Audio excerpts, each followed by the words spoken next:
announcement. I'm not sure of the exact location yet, but keep an eye out for that.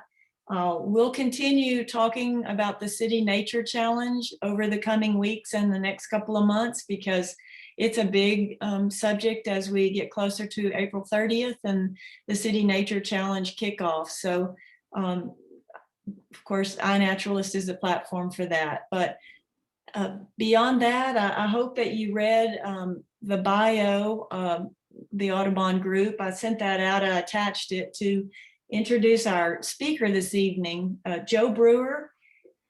He is going to speak with us tonight about New World sparrows and facial feather patterns, and possibly throw in some iNaturalist discussion.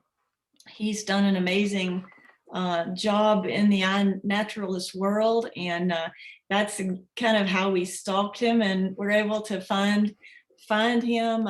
Lena knew and spoke of his work, and we really just are appreciative, Joe, for you being here tonight. Lena, I'm assuming you started the recording. Yes, you did. Yes. And Joe, I'm going to turn it over to you. We'll probably try to do a question and answer period at the end. Either you please use the chat feature if you want to ask questions or speak.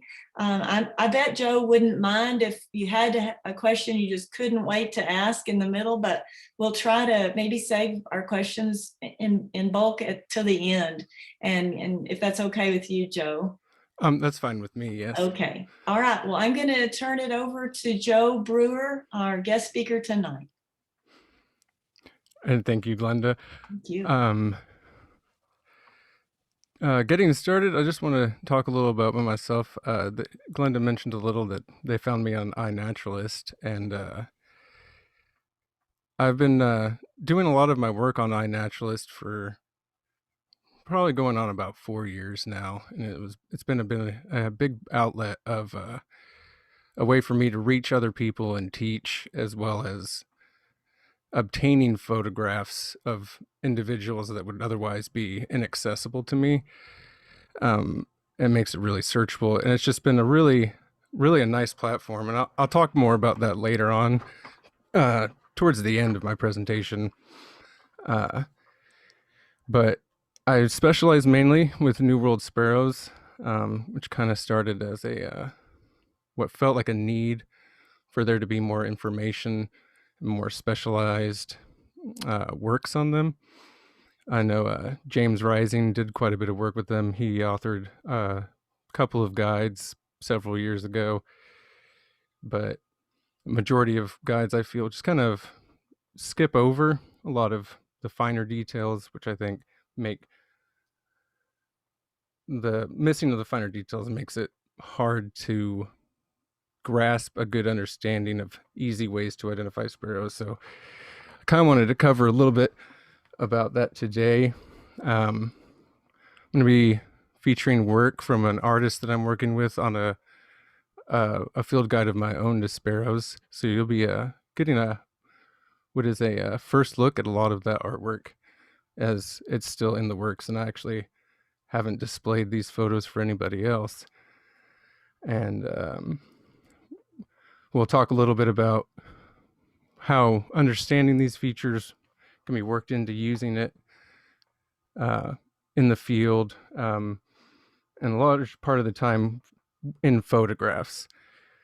Having a photograph of the bird certainly makes it a lot easier to sit back and kind of really take a look at all the finer details. And this photo that we have here is actually a photo I did about 3 or 4 years ago for a article that I wrote to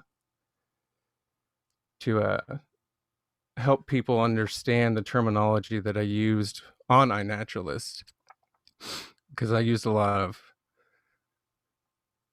I guess you would call them science-y terms, but I try to stick with the more easy to understand terms. But I would get a lot of questions about what it was I was talking about, or a lot of people would just simply agree without maybe fully understanding what it was I was talking about. So I made this post, and excuse me, it got quite a bit of traction. I've kind of expanded on it a little bit over the years, but I haven't really updated it. But today would kind of be an updated version of that.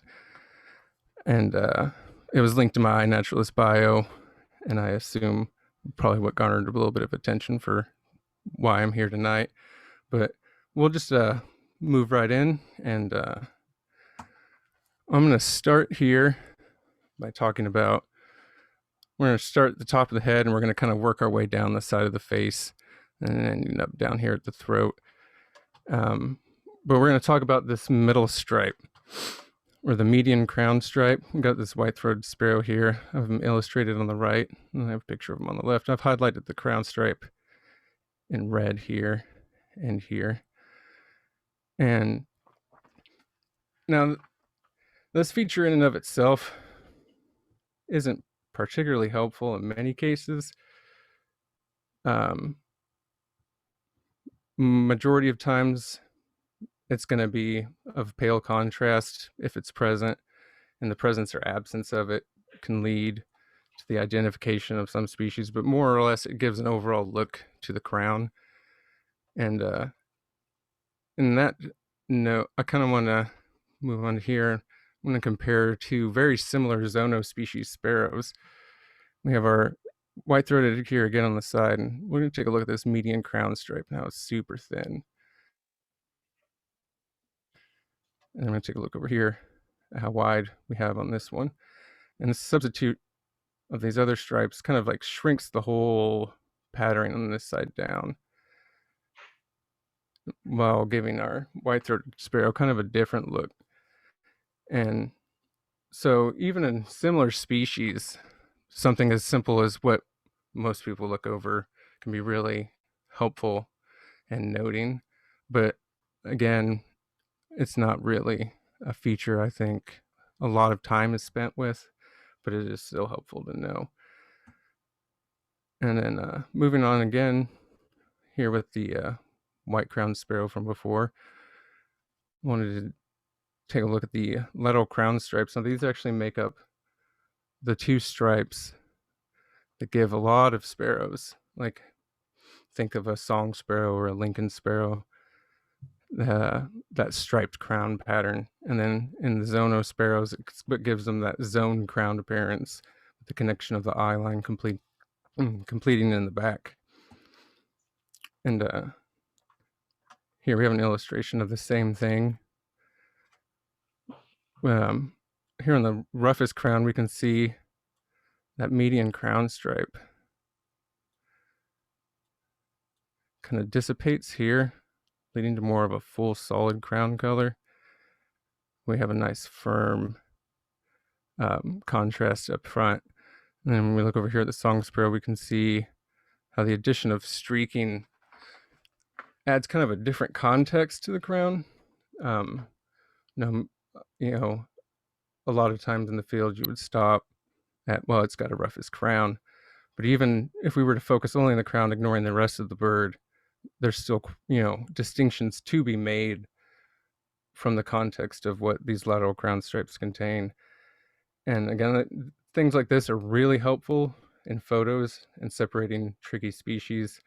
An example of this would be, I don't have a photo of a Lincoln sparrow on the screen here, but Lincoln sparrows, they share a similar crown coloration to many of the eastern song sparrows and some of the coastal western song sparrows, but there's a different quality to the streaking. So this black streak here on this song sparrow comes all the way back. On Lincoln sparrows, it's typically very fine, and the median crown stripe is a lot less messy, with a lot of gray running through it. And again, it adds to an overall crown pattern feature, and which can be helpful on many species, but overall just lending to the overall crown coloration. And when we have your outliers here, this is a immature Harris's sparrow that I photographed in my yard several years ago. If we take a look at the crown here, we can see that each individual feather is kind of edged in a pale coloring, and his lateral crown stripes blend pretty well with a median crown stripe that matches to just give us an overall crown with no distinct patterning. And now the pattern groups are still there, but many species think along the lines of like a chipping sparrow. During the winter, they can have distinct lateral crown stripes, and then in the summer they'll swap out the distinct lateral crown stripes for a solid rufous crown, and often lose the median crown stripe to make it just one solid color. So there's actually some changes that can take place, and a lot of changes that take place when sparrows molt from winter to summer take place in the face, and a lot of the time the crown in particular. Species such as swamp sparrows can show distinct lateral crown stripes in the winter, and then again in the summer they'll molt those out for a solid rufous crown, and again can become sometimes easy to confuse with chipping sparrows if you were to only be looking at the crown without taking into context other features. But when we continue to move down here, and just under that lateral crown stripe, we have the supercilium, or as most people refer to as the eyebrow. And that's typically what I refer to it as, because typically people can everybody looks at, yeah, that's the eyebrow of the bird. It comes right over the eye. I mean, it's easy to understand. There's no real reason to use, more complicated words. So this is one of those things where it's a personal preference. And I feel that way about a lot of the terms I use. As you'll kind of come to see, there's no real standardized wording. It varies from author to author. It varies from person to person. A lot of it has to do with preference and understanding. But there's no often correct or incorrect way to choose which words you want to use. I mean, it's all about what gets your point across the best. Supercilium just is a word that is used in more scientific context. A lot of authors use it when describing birds in literature, and it's just a little bit more specific. But if this area starts from the base of the bill and is separated by the eye line, if you imagine the eye line continuing forward, comes over and it borders this lateral crown stripe and comes to the back. Now, we have this clay-colored sparrow on the left next to this American tree sparrow. We can see how the clay-colored sparrows are known for that tan eyebrow. A lot of people, when I see them marking out what makes them think that a bird was a clay-colored sparrow, it's the brown tan eyebrow and then the brown or tan cheek. So it's something that really stands out on them. And by comparison, we have the same American tree sparrow from the first photo without the supercilium highlighted. And this gray pattern lends a more stoic look to it. And it's something that would contrast easily in the field, even though you're looking at a sparrow. And when working even with like something such as a Brewer sparrow, clay-colored sparrows do tend to have very buffy eyebrows or buffy superciliums, and Brewer sparrows tend to have more gray, but many of those birds can approach the brown. But if we were to look at the content of a Brewer sparrow, we would see a lot more fine streaking throughout, and also along the nape. There's other marks that we can use, but it's often not mentioned in guides because there's easier marks to use, but this mark is probably just as consistent, but it involves a little bit more understanding about the makeup, and I think some authors are afraid to go into that with the standardization, without the standardization of words and a known understanding. But I really feel that it's something that should be paid attention to, even in birds that you think you know. For example, chipping sparrows. If we think about a chipping sparrow and breeding plumage, it would have a very gray supercilium, like this American tree sparrow here on the right. But come wintertime, when they molt again, and a lot of those changes take place to the face, they can approach superciliums that are just as brown as a clay colored, and a lot of those birds get reported and misidentified as clay colored sparrows. And I think that having an understanding of the changes in places again can help alleviate some of these situations. And here on this next slide, we're just talking about the supercilium. This is the super laurel, and it is just the beginning portion of that part that we just talked about. And we're going to jump right on to the next screen here, because I want to illustrate the two very common species that everybody associates this part of the face with. And that's the Savannah sparrow we have here up top, and then a white-throated sparrow I have here on the bottom. And that super laurel is that little yellow patch that everybody talks about on these two birds. And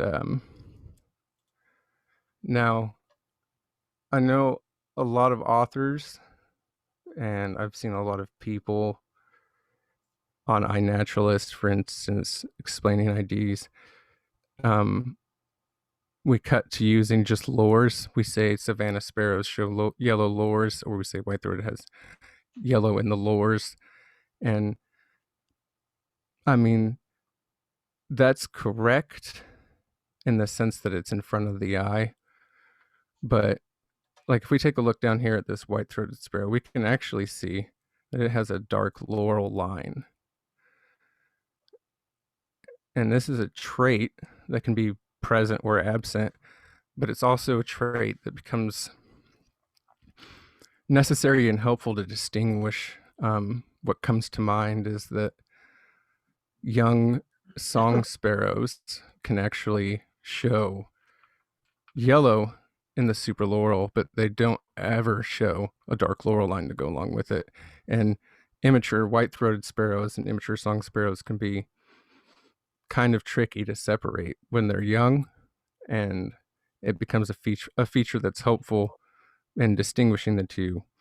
But it also becomes helpful to be able to distinguish that when we're talking about the dark lores or the dark laurel line, we're not referencing the yellow above or vice versa.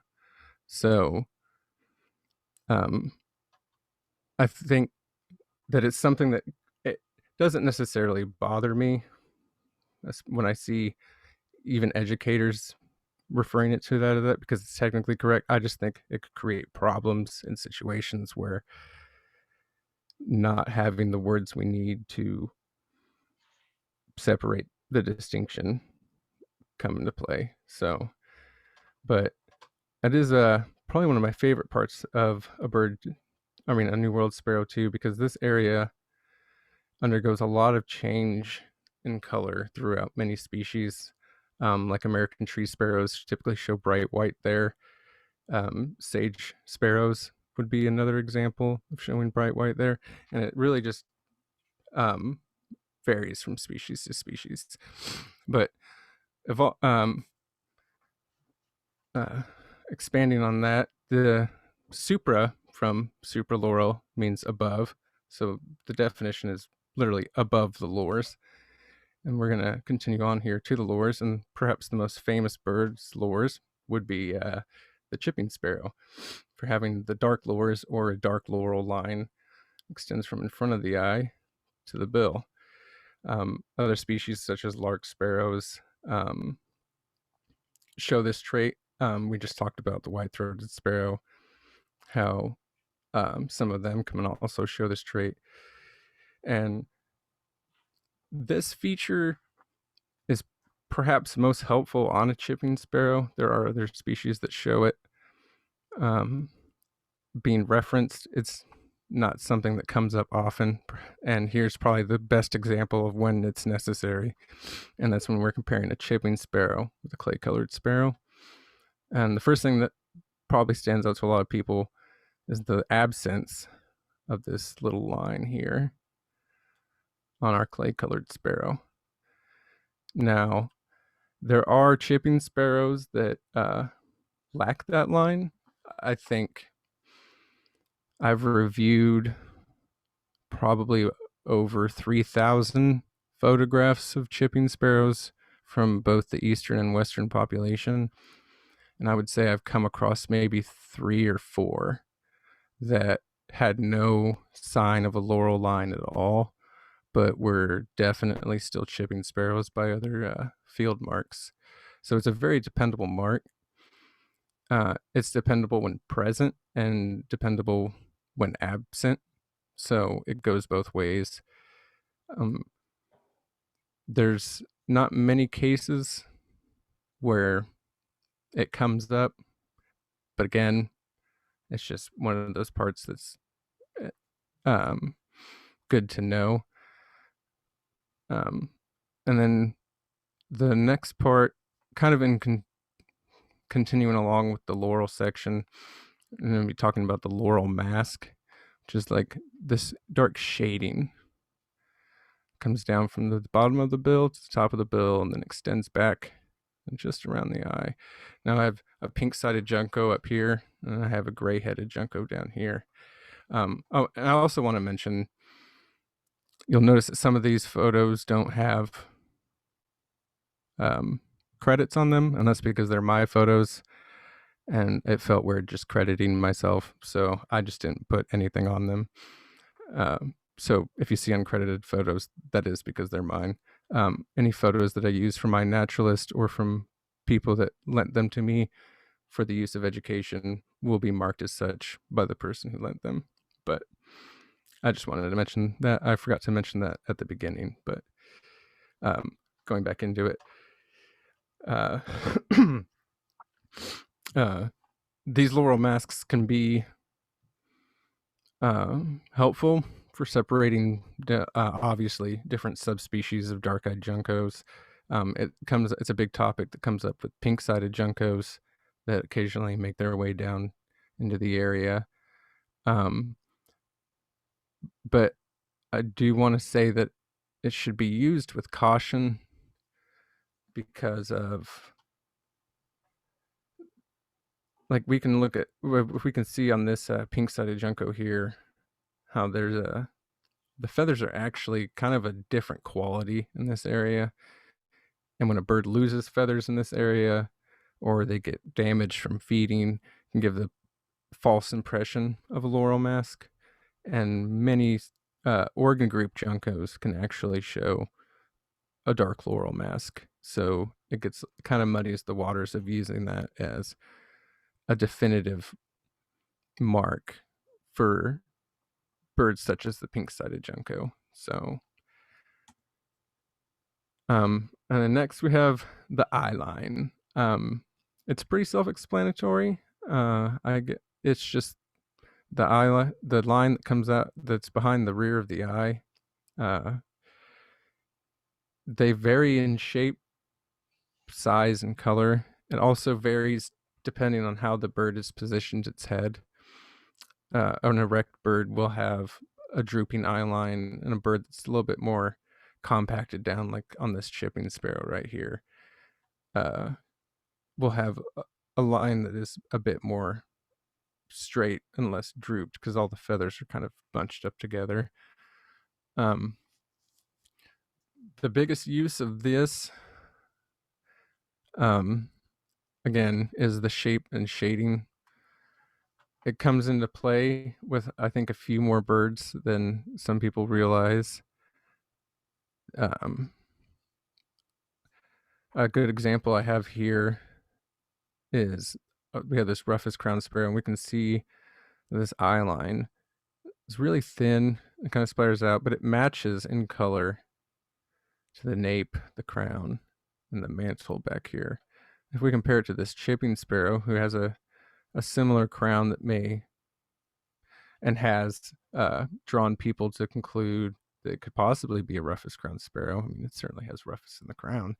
If we drop a little lower, we can see that the eye lines are actually quite different. And that also includes this laurel line that we talked about. But that's a very small section of a bird to try and pick out if you don't have a photograph or a clean photograph, or you're just seeing it and it flies by. You're like, I saw a flash of some rufous in the crown, but I also saw some flash of black below it. These little details can kind of help add up to make an identification. But if we were to sit here and pick out everything, then I would start to pick out that this bird's eye ring is pretty complete. And then if we come over here, you can see that this chipping sparrow's eye line is broken right here and broken right here, which will lead me into my next point, which is the eye ring. A lot of authors refer to this as the orbital ring. Again, I think eye ring gets the point across. Everybody knows exactly what you're talking about. And the two main differences I want to talk about here, and in birds that have it, now all birds have the orbital ring feathers. Typically, whenever somebody says eye ring, they're referring to a stark contrast, which is typically white. And birds that don't have any contrast, it just kind of blends in the same color as the surrounding feathers. But the two main differences would be ones that are complete, like on this field sparrow here on the right, and then broken or incomplete, like this American tree sparrow on the left. And that's a distinction that can come in handy. Quite often I see I've seen chipping sparrows identified as vesper sparrows. And again, there's lots of points to be made of why those two species are different. But the clear common association between them that I would probably lead somebody to make a misidentification is that vesper sparrows are known for having very bold eye rings. And chipping sparrows can also show bold eye rings. But if we were to take a look, again, we have this little break here in the back on this chipping sparrow on the left and on the front. And just like on a vesper or on this field sparrow even that I have here, this eye ring is still complete. And again, I think another reason a lot of people don't associate rings with chipping sparrows is from that good old winter to breeding change. In the breeding months, it's not that common for a chipping sparrow to have white in the eye ring.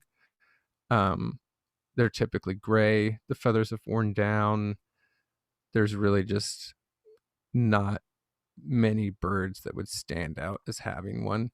I actually had to look around a little bit to find one of these. I ended up just having to go back to Greg for it. But the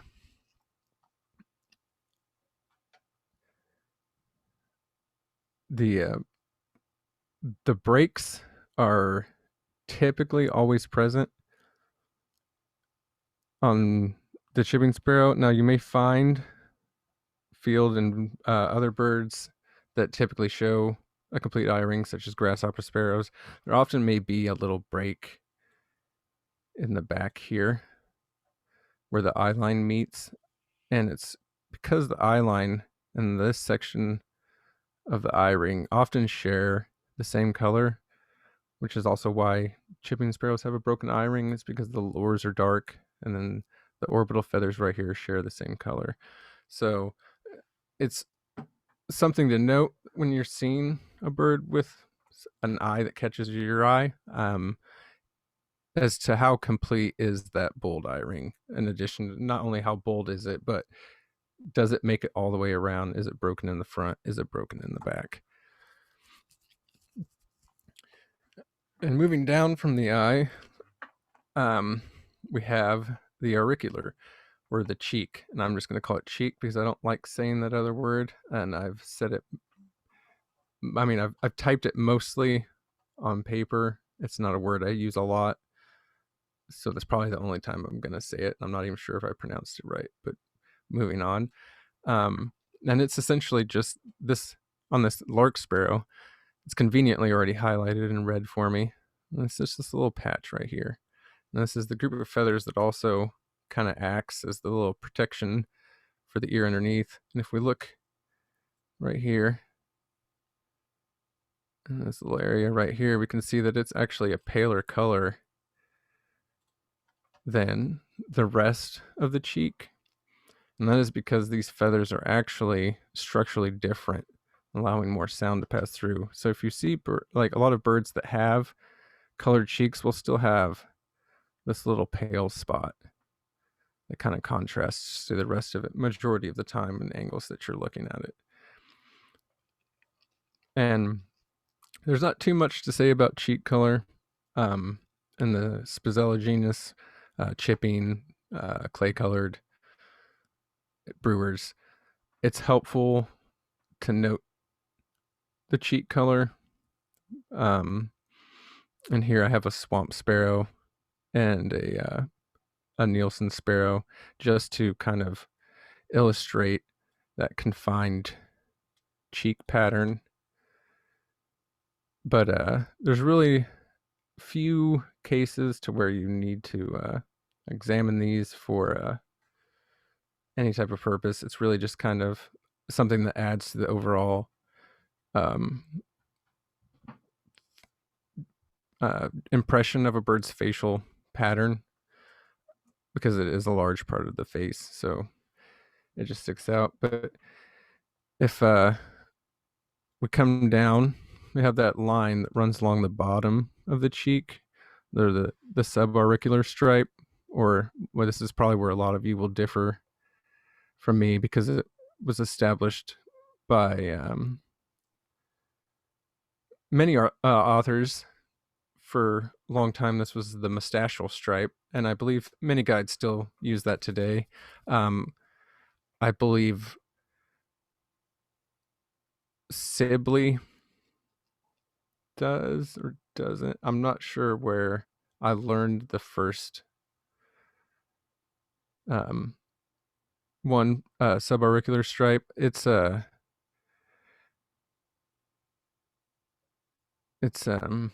one I've been using for a long time, but not one that I've seen used a whole lot in literature. But I find that moustachial stripe and submoustachial stripe and all those get a little confusing. And it was confusing for me in the beginning when I was first learning sparrows and trying to name out all the different sections of the face. I kept finding myself being confused as to which was the mustache and which was the sub mustache. And then I found that a lot of people kind of use them interchangeably, and it really just kind of muddied the waters for me. So I looked for something distinct to say, so that I could in my mind separate them out. But come to the next page here, we'll have the same Savannah sparrow without that mark highlighted, and it's that dark line that runs all the way down and along the back. And then we have another famous sparrow with his little double lines. The top line here is that stripe, that subauricular stripe. And presence and absence is something to note for. It changes the overall impression of the face again. If we were to compare this Henslow's to, say, a grasshopper sparrow, or like a LeConte sparrow, something that doesn't lack it, it gives a much more clean impression of the face. But with birds that have thin ones like this, the way the feathers lay, often create shadows that can give the false impression that there is one. And the instances where you're relying on that to make a call probably aren't the ones that you would want to put a lot of weight into that. Um, but again, it's not really something that comes up a lot.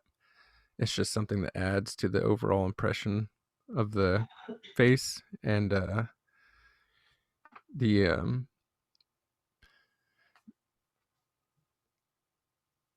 I forgot what I was gonna say.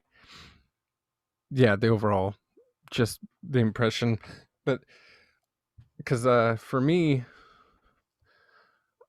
I think some, like, even like this Henslow's sparrow, it's got that look where it's almost just kind of angry, if you know what I mean.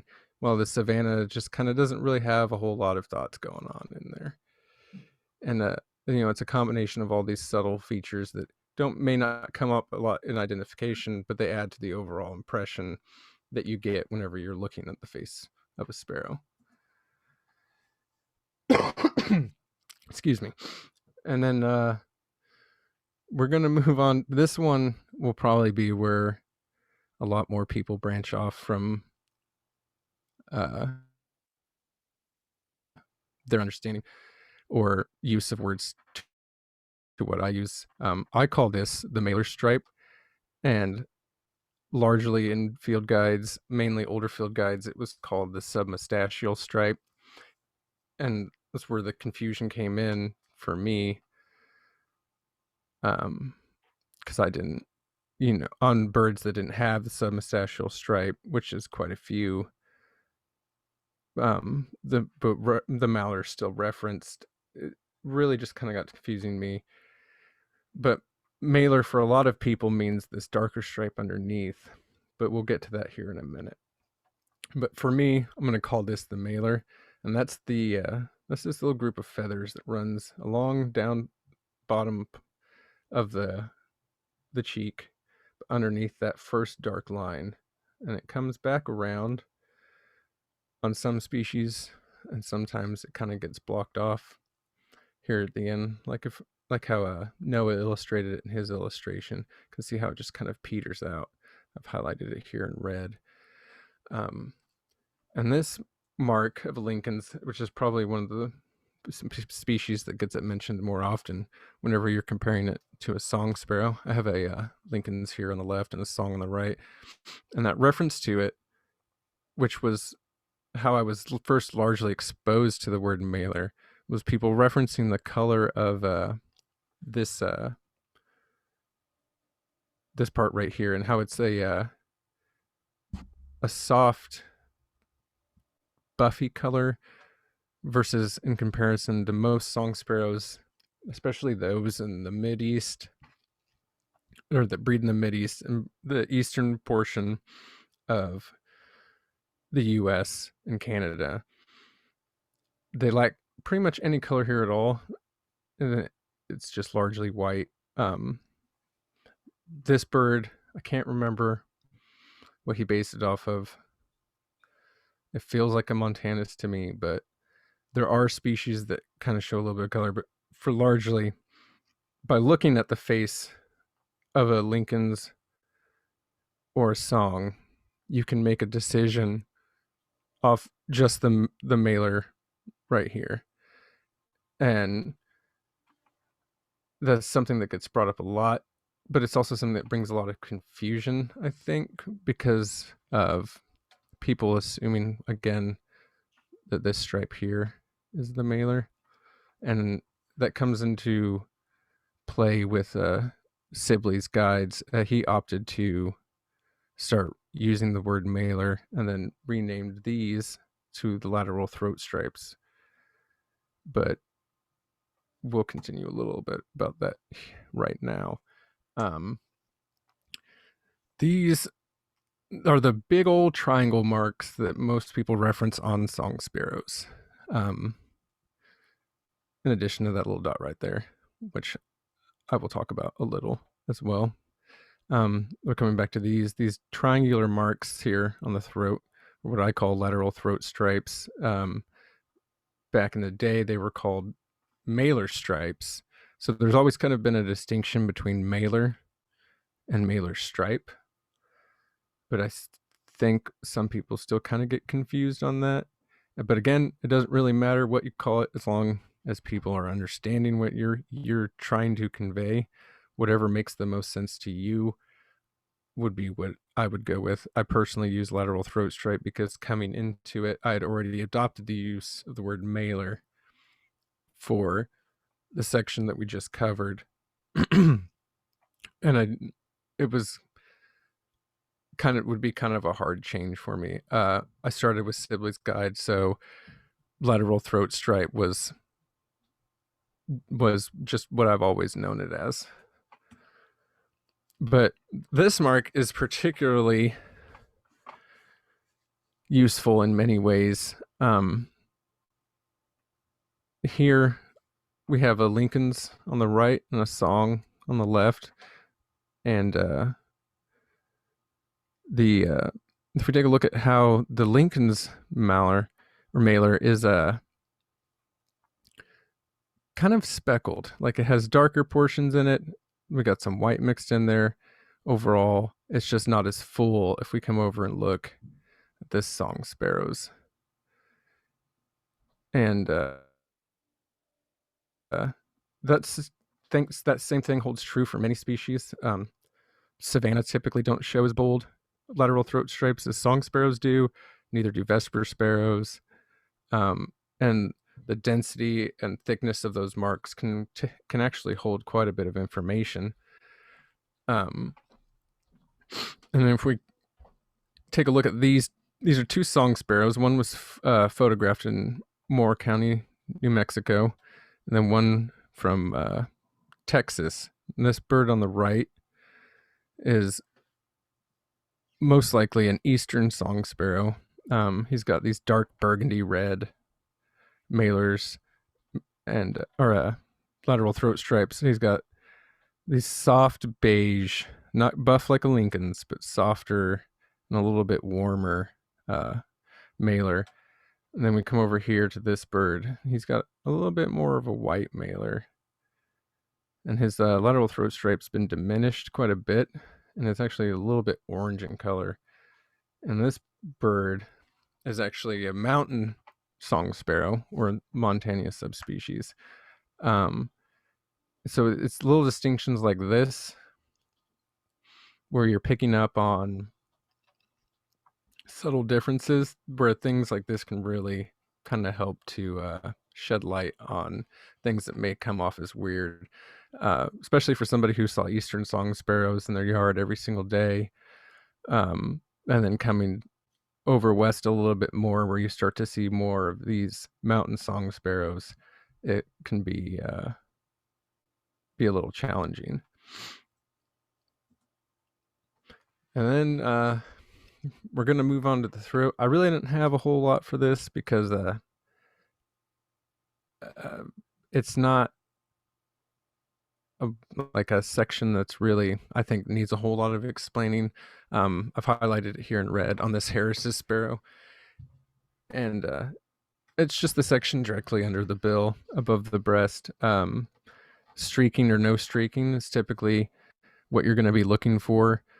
Example of that would be song on Lincoln's again.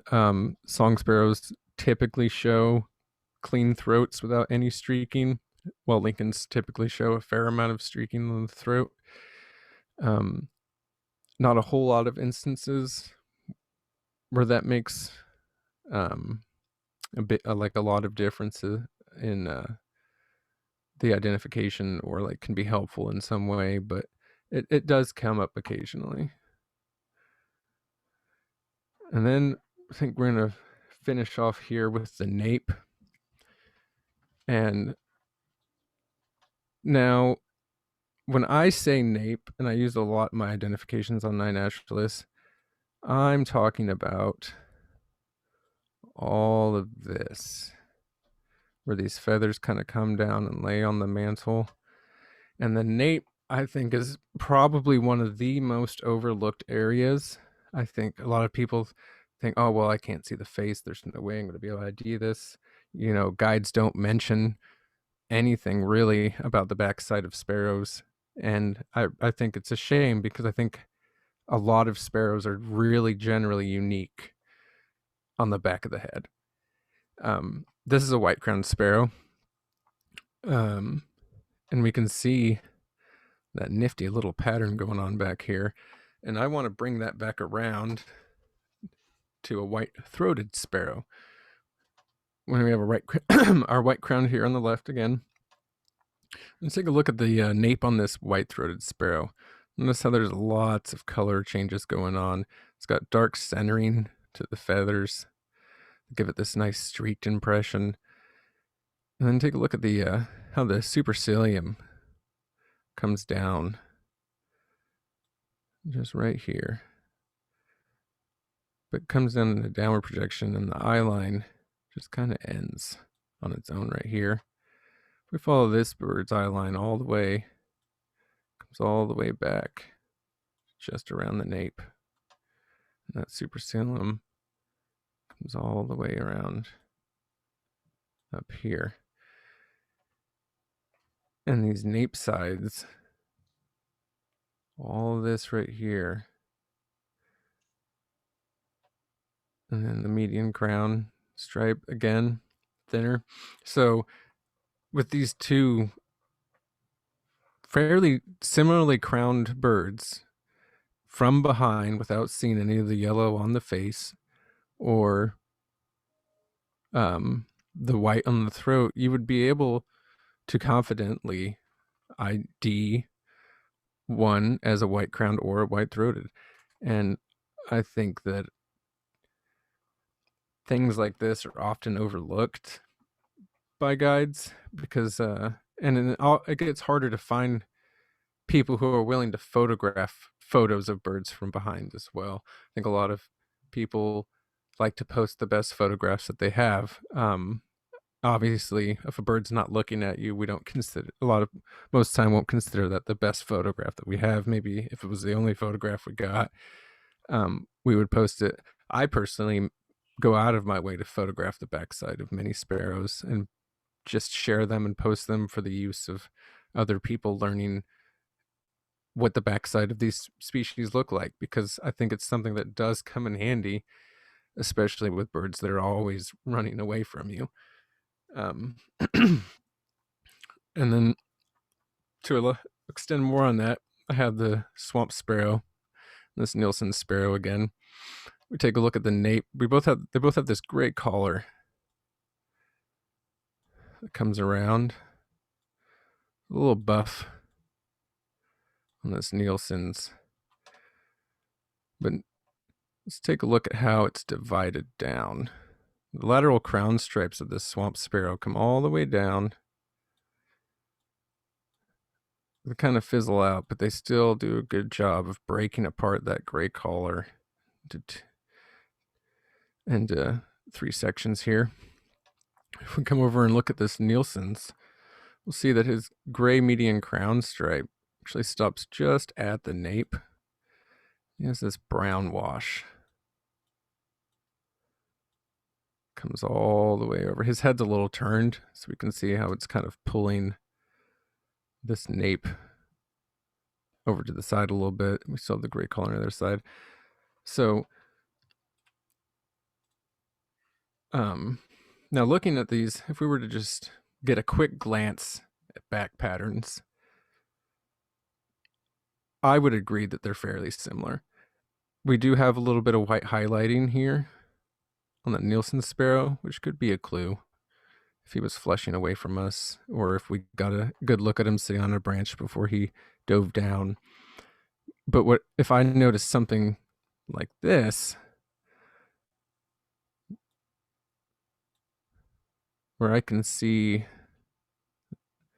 that the lateral crown stripes are clearly visible, or I can see that the gray of his nape continues up into the rear of the supercilium a little bit, then it's situations like that where I think that knowing these different parts and knowing these different sections can become quite a good tool. It doesn't even necessarily mean that you have to get a good look at the bird's face. You can have situations like this where we can't even see the face of these birds, but I can point out several details that would allude us to the ID. Um,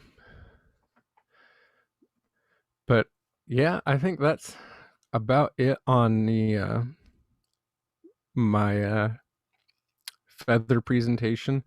Um, Here I've listed the people on iNaturalist who submitted photos as Creative Commons, which allows me to use their photos in this work. Um, these were CCO, so I didn't even have to contribute names to the people on the left. I chose to do so because I think you should always be credited for your work. Um, but a big thanks to them for making that available. Um, I'd also want to say thanks to Noah Arthur. He is my illustrator for my guide. He let me, like I said earlier, he let me use a lot of those illustrations that you saw.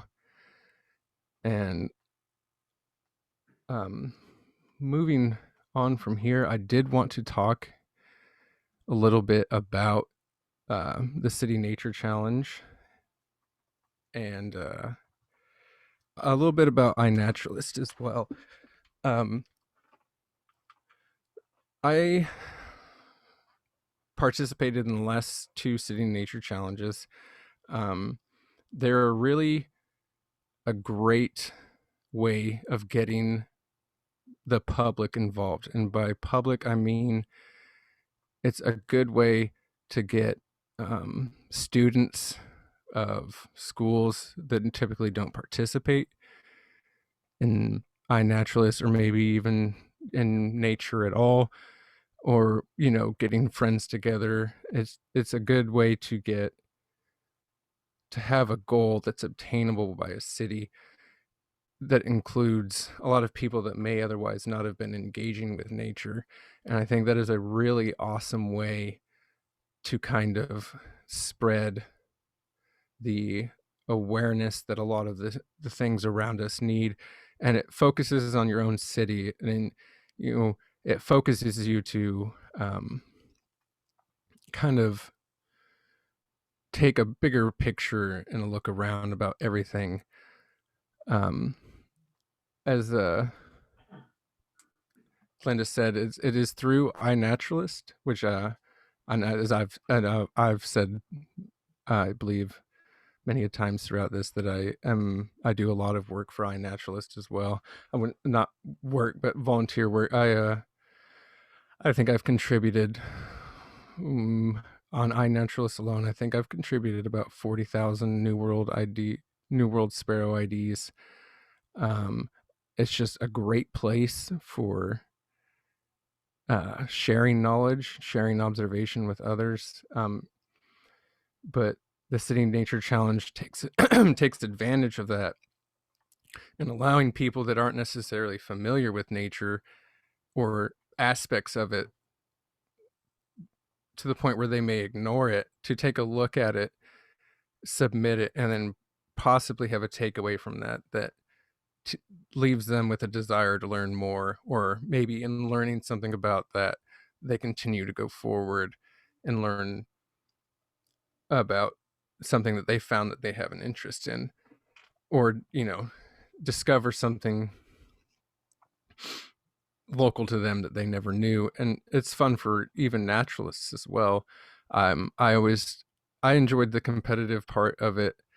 In 2018 or 2019, I can't remember which year. It was one of those years before, whenever it was a kind of like a see who could get the most identifications, who could get the most observations. Um, Due to COVID, I believe last year's was a more of a cooperative thing. It was more about how many could the world get, and I don't believe they've said this year what it's going to be. But either way, I think both are great outcomes. It's really fun for me being an IDer to see such a huge influx of observations and just general interaction with people who are relatively new to the site or people that have been on the site for a while but maybe didn't really use it a whole lot. And it's just a really great way to get a lot of people involved. So I'm really excited that that is something that's going to be focused on for your chapter this year. Um, and moving in a little bit more to that, I do want to talk about iNaturalist in general and how I'm not going to give a rundown exactly on how it works. I do recommend that if it's something that sounds of interest to you, or if you plan on participating in the City Nature Challenge, that you familiarize yourself a little bit with iNaturalist. The I think a lot of you are probably familiar with eBird, and how it differs in such a way is that it requires the evidence of seeing or the existence of an organism, say you have photo, um, a recording of sound, or tracks that the animal left. Um, and when you submit these, it's in a almost like a social media public platform type of arrangement where other people can agree or disagree with what you have ID'd it as, or if you have no idea what it is that you're seeing, you can submit it and people can offer IDs for you, which is really nice, especially for someone like me who is really proficient with things that are sparrow, but not so proficient with things that also share the habitat with sparrows. But I do have an interest for them, so it's really nice to maybe catch a dragonfly or a certain beetle species while I'm laying down photographing sparrows, and being able to photograph that and submit it, and then have somebody whose specialty is that particular type of organism give me an ID and then be able to answer questions that I have about it. And that was always really cool to me, and which is a large part about why I've started offering my time to iNaturalist, um, because I really enjoy making things easier for people to identify. I think that's a big part of loving nature, is knowing what you're seeing and being able to identify what you see without it being a challenging thing. I think it should be easy, it should be fun. I mean, things are going to be harder, but I think you should be able to have all the available tools that you need and all the available help that you need. And I think the access to people through iNet is a very special thing. They talk a lot about how, yes, it does provide scientific data, or data that could be used in a scientific manner. You have these observations that can be identified to, in case of birds, you can go to subspecies level. um, and then I know that the taxonomic makeup of other chains is a little bit different, but all that information that is there and available. Um, there, aside from the access, there's information such as they keep track of the endangerment status of species. Um, when I did curator work for them, I worked largely on that, on updating the endangerment status of species all over the U.S. I focused mainly on sparrows, of course, but and it taught me a lot. And I think that it's a really big good way to share knowledge, and I think the more people that join to learn will also be the more people that are there to teach others. And the more people that we can get doing that, I think the more we can get caring about nature. And I really that really is a big goal of mine, and I think it's a big goal of iNaturalist. Their main goal is to get people interested and caring about these things so that we can protect them.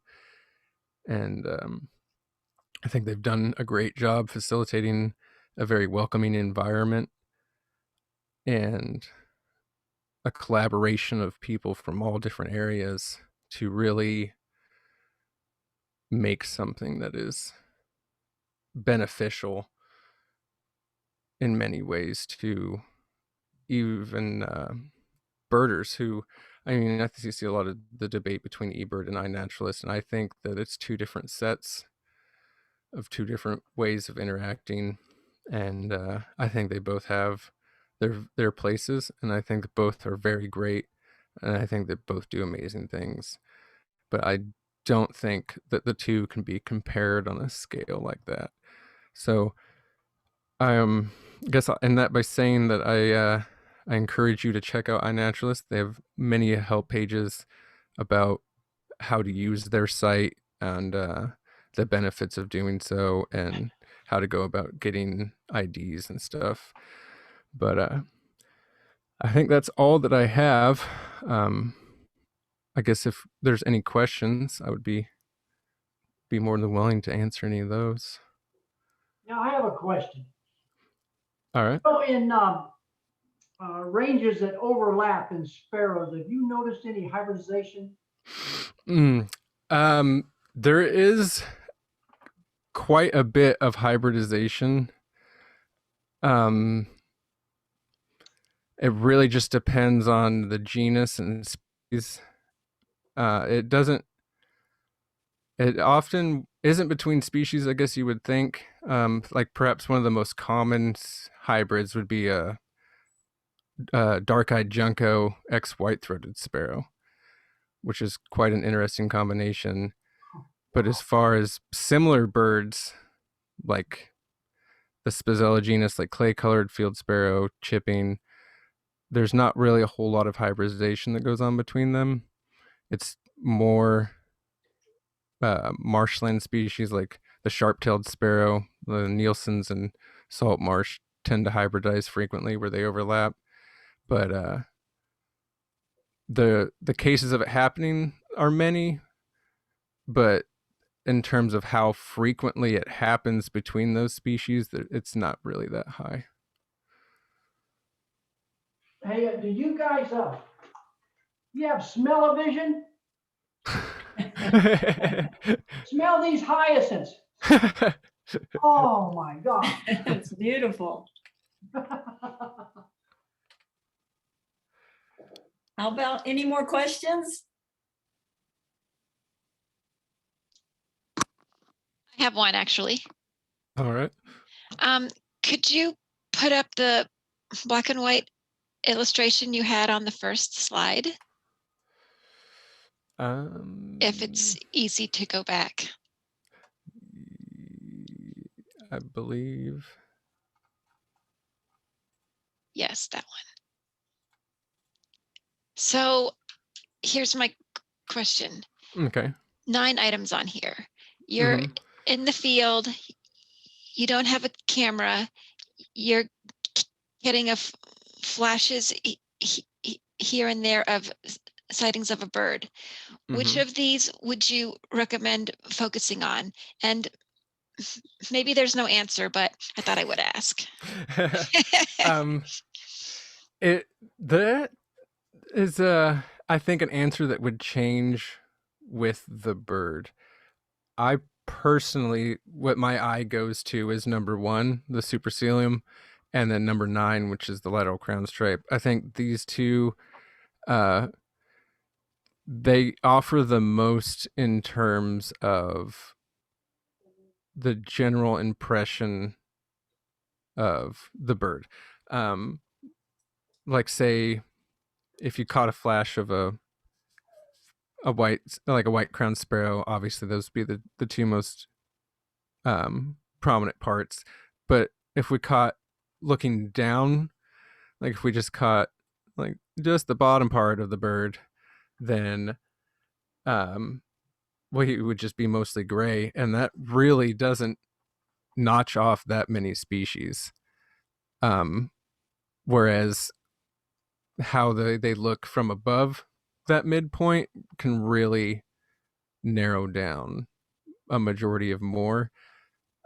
Catching the bottom part of the face, I guess, when it's different, and you know, but when it's not, it leaves you kind of without a whole lot of anything to go off of. Okay. Perfect answer, honestly. I have a question about your field guide. Is that something that's going to be years in the making? Are you right smack in the middle of it, or where are you on that? As it sits right now, I've written the account for the entire Spizella genus, and he has illustrated, I believe he's illustrated 25 species now. He's completed the Zono genus, Spizella, and a couple of others. And so I would say it's probably about 30% of the way finished on his part. Maybe 10 or 15% finished the way on my part as far as being written. And that, I think I've been working on it for about a year now. But the majority of that year was reaching out to various ornithologists and well-known birders in seeking of information, as well as revising a lot of the information that I have. But my goal for it to be out within the next 2 years. Awesome. Well, that's a huge undertaking. I certainly have a lot of admiration for you tackling that. And let us know, Joe, when that comes out. Oh, well, for sure. Yeah, and let us know, I mean, if there were anything in the future that we could assist and be any help to you, please don't hesitate to ask us. Absolutely, yeah. You've done a huge favor for us this evening. And I'm going to tell you, you're really good at it. You're a great presenter. You did a fantastic job. Well, thank you. I thank you all so much for the opportunity. It's been kind of something I've wanted to do for a while, but it's not really something I kind of knew how to jump into doing. So I've really enjoyed it, and I mean I've really had fun giving it. So I'm glad you all enjoyed it as well. Well, you should all, excellent. Yeah, you should all know that I didn't give Joe much to go on. I simply we asked if he would do this for us, and he pretty much has just given us the best presentation we could have hoped for tonight. So thank you, Joe. Thank you so much. Thank you.